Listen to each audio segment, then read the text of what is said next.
Hey there, Sharon Horne-Ellstrom here, but you can call me Pajama Grandma, of course. In case we haven't met, go ahead and put hashtag pajama in the comments below so I know it's the first time you're being exposed to the Pajama Grandma. Today, I want to take a couple of minutes to talk to you about beliefs. Now, you might be thinking, what the heck do beliefs have to do with supersizing and growing my business, Sharon Horne-Ellstrom, and why should I care? Well, because beliefs color and impact absolutely everything that we do in our business, well, and in our life too, but especially in our businesses. Well, what are beliefs? Beliefs are just thoughts that we think alike, that we think a lot. A lot of times they're things we think alike, but thoughts are things that we think often, a lot, over and over and over again. Now, they don't have to be true. They don't have to be factual. They just have to be things that we think a lot. So oftentimes our beliefs are formed when we have strong emotional experiences. When we're a child, most of our beliefs actually form before we're 5 years old. So just think about that as you're building your business and supersizing your business.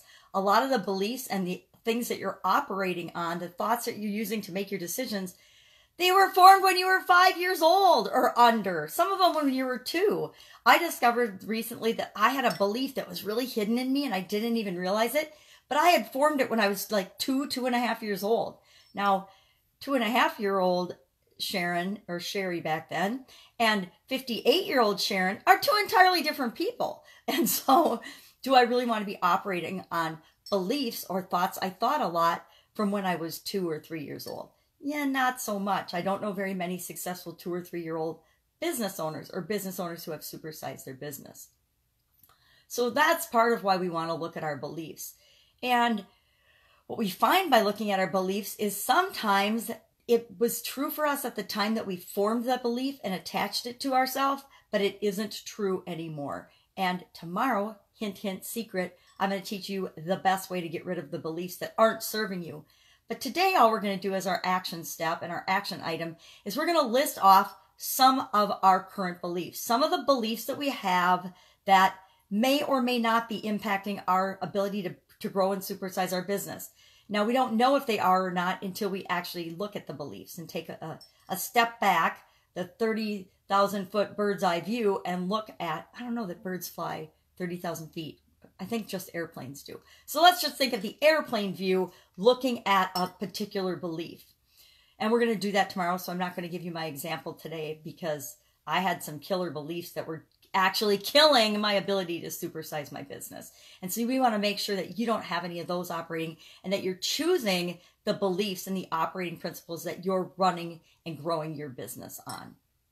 So today, list out whatever pops into your mind. Maybe it's, I'm not smart enough, or I don't have a degree, or everybody that has a degree, or you have to have a degree in a particular field in order to build a great business in the area, the industry that I'm building a business in. Maybe you're in aeronautics and you think you need to have a rocket scientist degree or something in order to successfully and easily build and supersize a business in that field. I'm trying to think. There's a lot of industries and a lot of companies that make you believe that you have to have a college degree or a higher education to be successful. But as I look back on my career in corporate America, yeah, that helped me get the job, but would never have helped me keep the job. And everything I did in those jobs, and especially everything I've done in my own businesses and growing my own businesses, I didn't need a college degree for. I needed the education and the wisdom to be able to make good choices and decisions and to lead people and be a good team manager and things, but I didn't need to go to college because I didn't learn any of those things in college. The vast majority of the things that I use every day in my life and in my career have always been things, none of which were taught in a formal education situation. So that's an example of a belief that a lot of people have. I'm not sure I've ever, I guess when I was younger, I did have that belief. I believed that you went to college, got your degree, got a good job, and worked for a company for your whole career, and then you retired with the gold watch and the pension. I actually was still growing up in the era when they were selling that bill of goods to people. Now, I think people nowadays know that there's no such thing as a stable environment and things happen all the time. And that's part of why you have to be open and flexible in terms of dealing with situations that come up.